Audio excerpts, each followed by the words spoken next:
धीरज,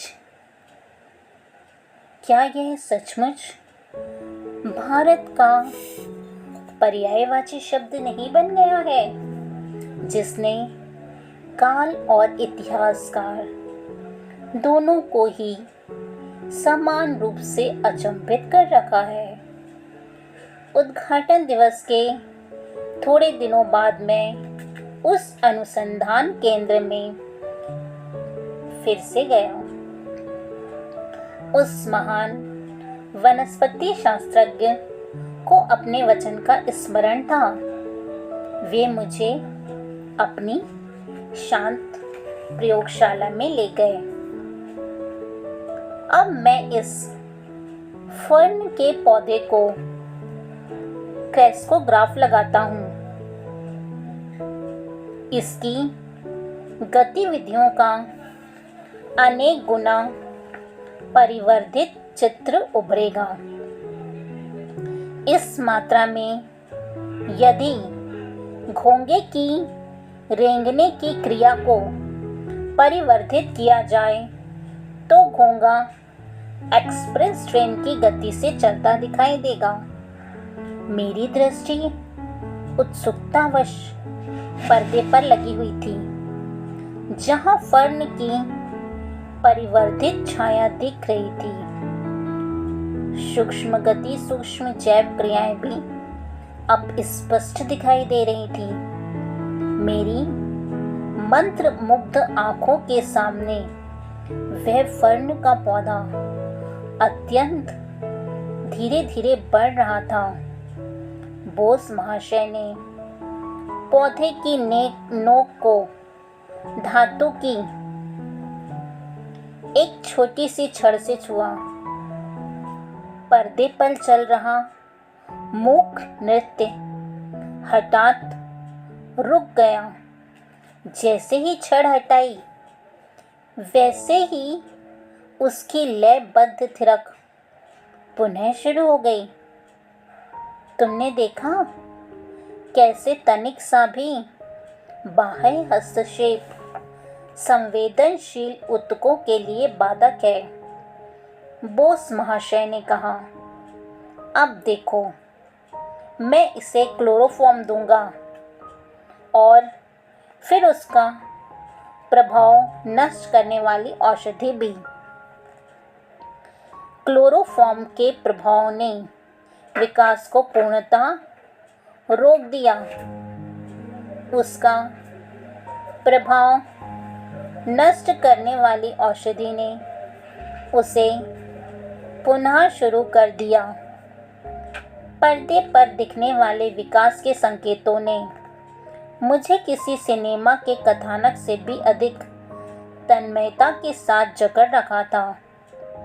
बोस महाशय, यहाँ खलनायक की भूमिका में ने उस फर्न के एक हिस्से में एक तीक्ष्ण औजार घुसा दिया। आकस्मिक फड़फड़ाहट ने दर्द का संकेत दिया। जब उन्होंने पौधे के तने को ब्लेड से अंशतः काट दिया, तब छाया में तीव्र छटपटाहट दिखाई दी। फिर मृत्यु की अंतिम स्तब्धता में वह शांत हो गई। एक विशाल वृक्ष को पहले क्लोरोफॉर्म देकर फिर उसका स्थानांतरण करने में मैंने सफलता प्राप्त कर ली।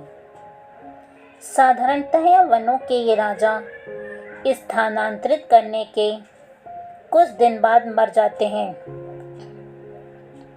उस जीवन रक्षक युक्ति कौशल का वर्णन करते हुए बोस महाशय अत्यंत प्रसन्नता के साथ मुस्कुरा रहे थे। मेरे सूक्ष्मग्राही यंत्रों के रेखाचित्रों ने सिद्ध कर दिया है कि पेड़ पौधों में रस संचार प्रणाली होती है।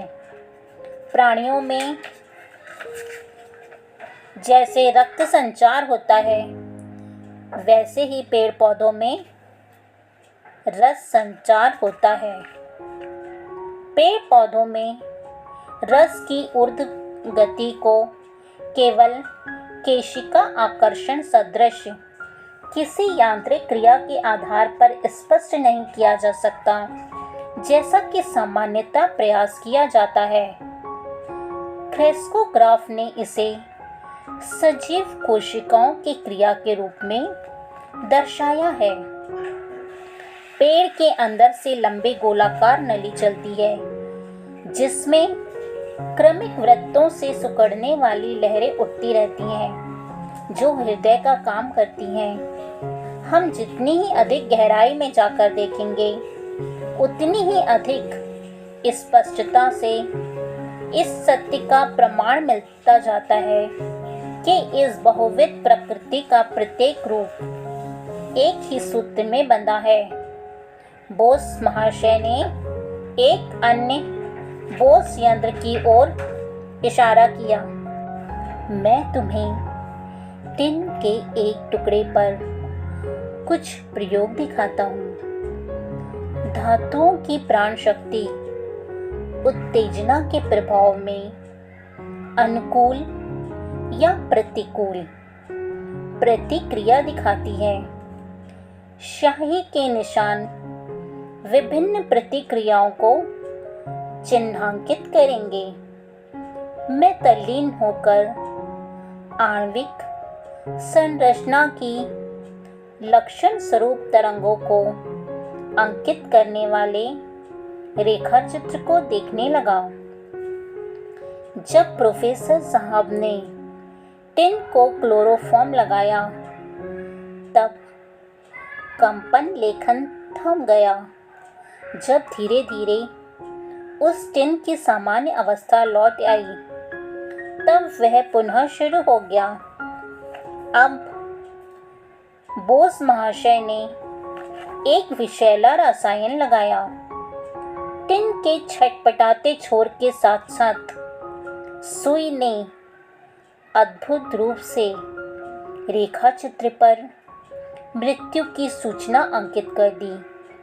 वैज्ञानिक महोदय ने कहा, बोस यंत्रों ने प्रदर्शित कर दिया है कि कैंची और मशीनरी में प्रयुक्त इस्पात सदृश धातु भी थकते हैं और बीच बीच में विश्राम मिलने से उनमें पुनः ताजगी और कार्यक्षमता आ जाती है।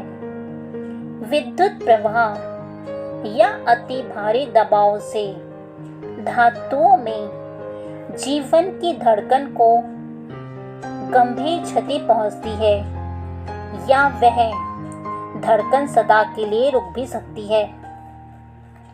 उस कक्ष में चारों ओर रखे अथक प्रतिभा के मुखर प्रतीक असंख्य आविष्कारों पर मैंने दृष्टि दौड़ाई। सर, यह दुख की बात है कि आपके अद्भुत यंत्रों का पूर्ण लाभ उठाकर बड़े पैमाने पर कृषि विकास को गति नहीं दी जा रही है। इनमें से कुछ यंत्रों को त्वरित प्रयोगों में प्रयुक्त करके खाद के विभिन्न प्रकारों का पौधों पर क्या प्रभाव पड़ता है, यह देखना क्या सहज संभव नहीं हो सकता? तुम ठीक कह रहे हो। भावी पीढ़ियां बोस यंत्रों को अगणित प्रकारों से प्रयोग में लाएंगी। वैज्ञानिक को उसके परिश्रम का तत्काल पुरस्कार कदाचित ही मिलता है। सृजनात्मक सेवा का आनंद ही उसके लिए पर्याप्त है। उस अदम्य ऋषि के प्रति अपनी हार्दिक कृतज्ञता व्यक्त कर मैंने उनसे विदा ली। मैंने सोचा, उनकी अद्भुत प्रतिभा की विस्मयकारी उर्वरता क्या कभी निःशेष हो सकती है? बढ़ते वर्षों के साथ उनकी प्रतिभा में कोई कमी नहीं आई। रेजोनेंट कार्डियोग्राफ नामक एक जटिल यंत्र का आविष्कार करने के बाद बोस महाशय असंख्य भारतीय पेड़ पौधों के विस्तृत अनुसंधान में लग गए। किसी को कल्पना भी नहीं थी कि ऐसी उपयुक्त औषधियों की एक विराट भेषज तालिका तैयार हो गई। कार्डियोग्राफ ऐसी अचूक सटीकता के साथ तैयार किया गया है कि उससे 1 सेकंड का शतांश तक रेखा चित्र में अंकित हो जाता है। पेड़ पौधे प्राणी एवं मानव शरीर की संरचना के सूक्ष्माति सूक्ष्म स्पंदन भी यह कार्डियोग्राफ अंकित कर लेता है।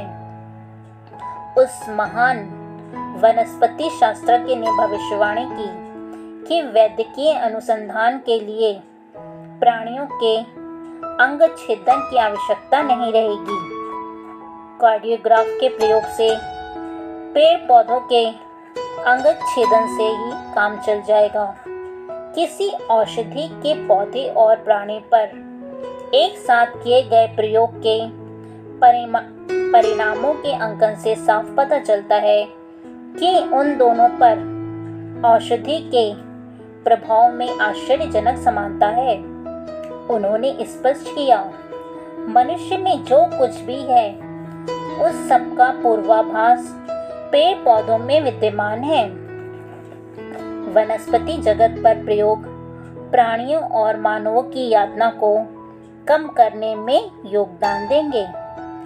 कई वर्षों के बाद बोस महाशय के पथ प्रदर्शक वनस्पति आविष्कारों की अन्य वैज्ञानिकों द्वारा पुष्टि की गई। कोलंबिया यूनिवर्सिटी में 1938 में किए गए शोध कार्य की वार्ता द न्यूयॉर्क टाइम्स में निम्नलिखित रूप में प्रकाशित हुई थी। गत कतिपय वर्षों में यह निर्धारित हो चुका है कि जब मस्तिष्क और शरीर के अन्य हिस्सों के बीच तंत्रिकाएं संदेश वहन करती हैं, तब छोटी छोटी विद्युत तरंगें निर्मित होती हैं। इन विद्युत तरंगों को सूक्ष्मग्राही विद्युरापी मापी यंत्रों से मापा गया और आधुनिक परिवर्धनकारी यंत्रों से इनका लक्ष्य गुना परिवर्धन किया गया। मानव या जीवित प्राणियों के तंतुओं में प्रवाहित होने वाली इन तरंगों का अध्ययन करने का कोई संतोषजनक तरीका इनकी अत्यंत तीव्र गति के कारण अब तक ढूंढा नहीं जा सका था।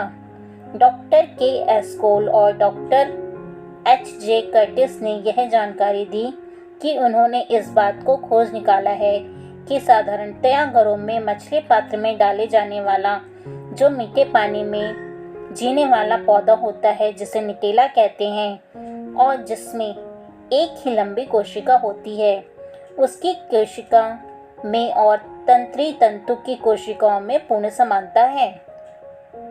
कोई भी भिन्नता नहीं है। इसके अतिरिक्त उन्होंने यह भी पाया कि निटेला पौधा के तंतुओं को उत्तेजित किए जाने पर वे विद्युत तरंगे निर्माण करते हैं, जो केवल गति को छोड़कर अन्य सब दृश्यों से प्राणी और मानव के तंत्री तंतुओं में निर्माण होने वाली विद्युत तरंगों के समान ही होती है।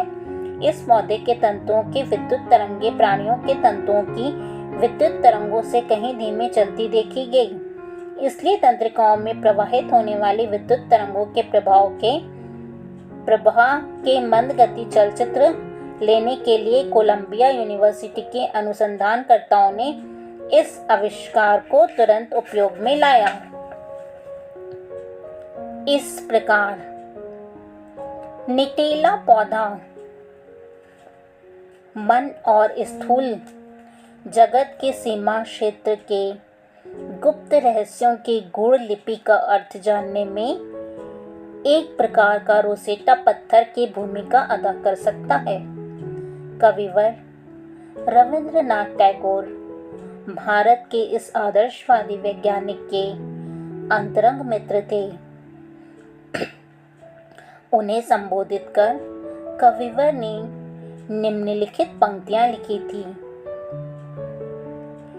हे तपस्वी डाको, तुम्हें साम मंत्रे जलद गर्जने उत्तिष्ठित निबोधत डाको शास्त्र अभिमानी जने पांडित्येर पंडरतक हते सुवृहत विश्वतले डाको मूड दाम्बिकेरे डाक दाओ तब शिष्य दले एकत्रे दाड़ा तारा तम होम हुतांगने गिरिया बार बार ए भारत अपनाते आसुक फ्रिया निष्ठाए श्रद्धाए ध्याने बसुख से अप्रमत्त चित्ते लोभहीन द्वंद्वहीन शुद्ध शांत गुरुर्वेदिते। हे तपस्वी, साम मंत्रों की जलद गंभीर गर्जना से पुकारो, उठो जागो, शास्त्राभिमानी जनों और कुतर्कों से आहत बुद्धि पंडितों को पुकारो और उन्हें बेकार तर्कों का त्याग करने को कहो। उन मूढ़ दंभियों को इस सुविस्तृत संसार में आने की प्रेरणा दो।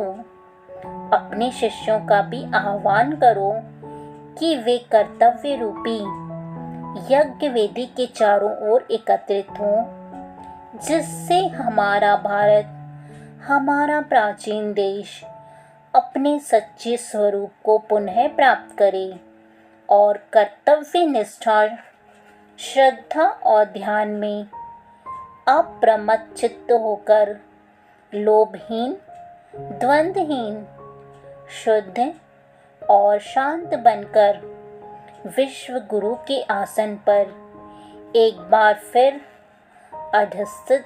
अधिष्ठित हो। धन्यवाद।